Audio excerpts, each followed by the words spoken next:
과학기술정보통신부가 청와대 보고하는 자리가 있었어요. 업무 보고 그게 이제 자리에서. 비공개였습니다. 문 대통령이 갑자기 얘기를 꺼내는 거예요.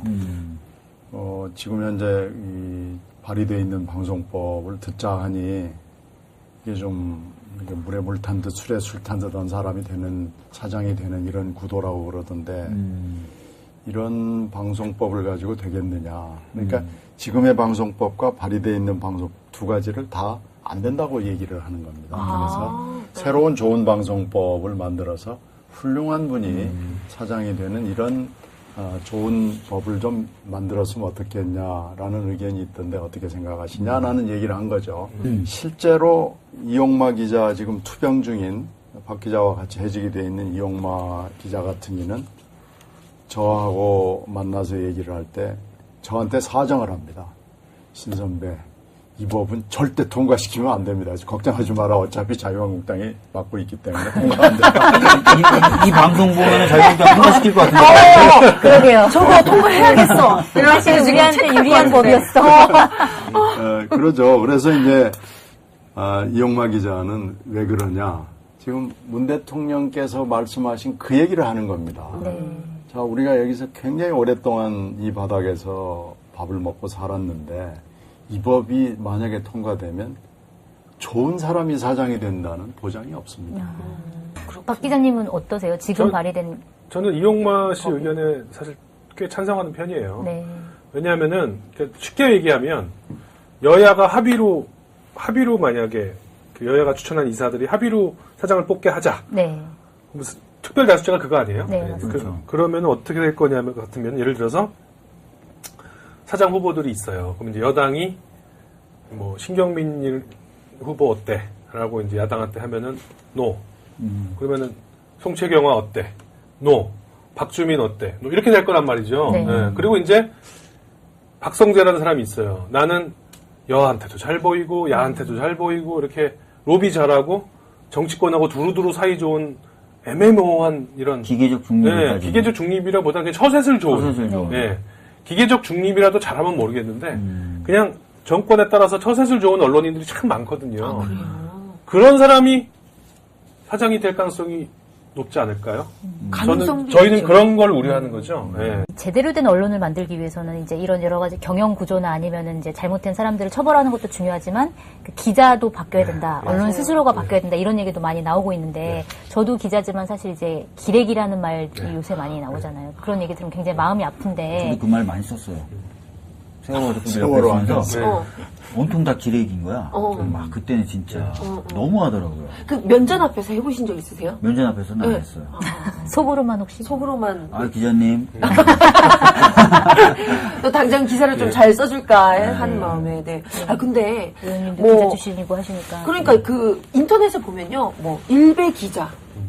이런, 진짜 버젓이 막 활동하고 있는 기자들도 있고, 그리고 요즘 신문이나 방송 보면, 아니, 어떻게 이런 식으로 프레임을 씌워가지고 기사를 쓰나. 정말, 이것도 어떻게 보면 좀 왜곡 보도인데, 심하다 싶을 정도로 그런 보도들이 많거든요. 근데 그런 분들은, 어떻게 본다면 이제 만약에 이게 언론 정상화가 된다면, 그분들이 이렇게 자를 수는 없잖아요. 어떡해요? 제가 뭐 하나 자랑해도 돼요? 네. 예. 제가 책을 한 권 얼마 전에 썼거든요. 네, 권력과 언론. 아시는구나. 네. 아니 근데 책 제목이 기레기 너무 재미가 저널리즘의 시대. 제목. 부제가 있어요, 부제. 부제. 출판사에서 네. 좀 엄숙하게 가져와가지고. 네. 기레기 저널리즘 시대. 지금 아까 하신 얘기가 그 책의 내용이에요. 그러니까 이제 우리 MBC 같은 경우에 원래 있던 기존의 베테랑 언론인들이 많이 쫓겨난 다음에 그 자리를 채운 이제 그 후배들도 있지만 네. 타사에서 막 이렇게 도운. 또 기존의 언론인들도 반성할 대목이 많거든요. 이게 이제 이 공영방송의 개혁 문제가 전체 언론 개혁의 시발점이 돼야 된다 저는 그렇게 보고요. 그 내용은 예를 들어서 검찰 개혁, 재벌 개혁 이런 거는 정치권과 공정이라든가 이런 그 권력의 힘으로 정치의 힘으로 할 수 있잖아요. 네, 법과 제도를 만들어서 하는 거니까. 근데 언론 개혁은 법과 제도로 안 돼요. 왜냐하면은 언론사마다 다 지배 구조가 다 다르고 구조가 다 다르고 인터넷 언론도 있고 신문의 문제와 방송의 문제가 다르고 방송의 문제는 또 공영방송과 민영방송과 종편이 다 달라요. 이렇게 복잡한 문제인데 핵심은 딱 하나예요. 언론인 스스로가 반성을 해야 돼요. 언론 개혁은 언론인들이 해야 돼요. 지금은 안 하면은 망하게 돼 있어요. 왜냐? 독자나 시청자들이 너무 똑똑해졌거든요. 맞아요. 네. 이제 조금만 우리 저 곽현아 씨도 딱 보면 알잖아요. 이 기사 문제 있는 거다. 저는 네. 딱 보면은 기자들 이 관상도 나와요. 그럼요. 아니 예를 들면은 홍준표 대표가 뭐 자기 비서관 뭐 도청 그 너무 황당하던데. 뭐 했다고 해가지고 처음에 막 이거 문재인 정부에서 이래도 되는 거야? 라고 했다가 이제 팩트 체크 쫙 들어가니까 나오잖아요. 이게 말이 안 된다는 게. 저도 좀 지켜봤어요. 이거 처음에 이거 이상한데 하고 했는데 팩트 체크가 쫙 되더라고요. 그러니까 이건 얘기가 안 되는 거구나. 알잖아요. 이거를 언론보다 먼저 알아요. 이 네티즌들. 맞아요. 네, SNS 통해서 다 공유되고 그럼요. 다 알아요. 그 힘이 촛불을 만든 거잖아요. 맞아요. 사실은. 예. 언론 그러니까 안 좋은 상황. 개혁하고 반성하고 참여하지 않은 언론은 망하게 돼 있어요. 이제 앞으로. 살기 위해서 반성해야 되고 개혁해야 되는 시대가 곧 온다. 저는. 그리고 그 가장 먼저 반성하고 가장 먼저 개혁하는 언론이 공영방송이 될 것이다. 왜냐? 너무 처절하게 그걸 겪었기 때문에. 저는 그렇게 봅니다. 그래서 그리고 이제 그 MBC에 새로 들어온 100여 명의 그 친구들은 네. 제가 선배거든요. 저보다 선배 하나도 없어요. 다 후배예요. 그렇겠죠. 제가 복직하면 네. 정신교육을 제대로 시킬 거예요. 제가 사내 폭행. 쫓아내는 많이 알잖아. 제가 진짜 정신교육. 그쪽에 정신 못 차리는 샌드위치 만들고 못 차리는 이런 거 분들은 말고. 아니 샌드위치 만들고 기사 쓰는 교육, 말고. 기사 취재하는 교육, 제대로 된 교육. 제대로 된 기자로 만들어야죠. 그렇죠, 그렇죠. 네. 그래서 MBC 제대로 너무 잘하실 아, 것 같아요, 네, 근데. 예. 너무 때릴 수는 없고 호랑이처럼 무서우실 것 같아요. 기반장을 제가 하는 하겠다. 거예요. 그래서 네. 니네 제대로 반성하고 우리 다 같이 훌륭한 국민을 위한 보도하자. 그러면 우리 식구다. 우리 MBC 기자다. 이렇게 가자. 무서운 분이 무서워하셨다는 신의원님 얼마나 무서우셨다고요? 샌드위치 100개 써! 이런 거 아니에요? 아니, 무서워하지. 옛날에 너네 너무 제가 어릴 때 백장 써와, 막 이런 거. 같이 모시고 일을 했었으니까. 저 그런 사람 아닙니다. 제가 입사할 때 이미 데스크였어요. 네. 무섭죠. 근데 반면에 이제 JTBC 같은 경우에는 요즘에 너무 많은 국민들의 사랑을 받는데 그러게요. 이게 손석희 사장님 혼자만의 힘? 아니면 뭐 이게 뭘까요? 이게 글쎄요. 언론이라는 게 또 이렇게도 되는구나 그런 것도- 이런 느낌도 국민분들 가지고 계시거든요. 홍 회장이라는 경영진이 개입을 하지 않은 겁니다. 그게 포인트네요, 또. 그게 네. 굉장히 그게 중요한 포인트고요. 그거를 이제 보장받고 아마 그렇죠. 가셨던 근데 거죠. 이제 사람이라는 게 약속을 안 지킬 수 있죠. 네. 그걸 홍 회장이 일단 지켜준 게 굉장히 중요한 거였고요. 처음에 참 우려가 많았죠. 네, 그다음에 그래 이제. 걱정을 했는데 그리고 이제 손석희 씨가 변하지 않고 자기 그 캐릭터를 살려나갔고요. 미국 얘기를 제가 간단히 하면 미국이 공영방송 시스템이 아닙니다. 그렇죠. 커머셜이죠. 민영이죠. 근데 미국의 그 네트워크 뉴스가 굉장히 합리적인 보도를 해요. 그건 무슨 얘기냐면은 그 소요와 그 경영과 그 편집이 분리되어 있다는 거죠. 그 JTBC 경우에서 보여줬듯이 소요와 그 편집이 분리되어 있다는 것이 굉장히 중요한 거고 그 사회의 합리성이 거기서 나타나는 건데 그게 JTBC에서 최근에 구현이 된 겁니다. 예. 그러니까 소유와 경영의 분리, 네. 그 다음에 더 나아가서 편집과 네, 보도의 이제. 또 하나의 분리. 네, 그렇죠. 이게 독립성. 있었기 때문에 네. 손석희 사장 그래서 손석희 씨의 캐릭터가 빛이 난 거죠. 캐릭터가 빛을 발하고 근데 손석희 앵커가 지금 이렇게 잘 됐잖아요. 좀 약간 배 아프진 않으셨어요? 저거 내가 할 수 있었는데. 내가 JTBC야! 이런 생각 혹시 내가 왜 출마했지? 그러니까. 이런 생각 한번 해보신 적 없으세요? 글쎄요. 뭐라고 답 있어. 왜냐면 아까 그게 손석희. 아니 시청자와 국민께 MBC 파업을 하는 구성원의 한 사람으로서 꼭 드리고 싶은 말씀이 있습니다. 뭐냐면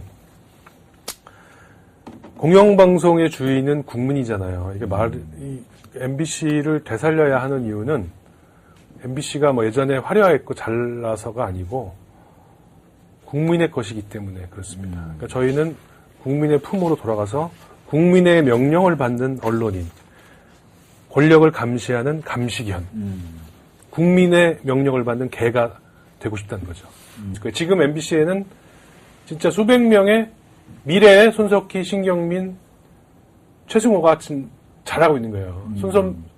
신경민 선배도 예전에 땡전 뉴스 하시던 기억을 반성으로 지금 참된 언론인이 되셨듯이 저희도 그런 기억이 있기 때문에 그리고 이게 바닥까지 추락했기 때문에 다시 일어서고자 하는 거거든요. 그러니까는 조금만 더 응원해 주시면 저희가 국민의 품으로 돌아가서 진짜 제대로 된 공영방송 한번 해보겠습니다.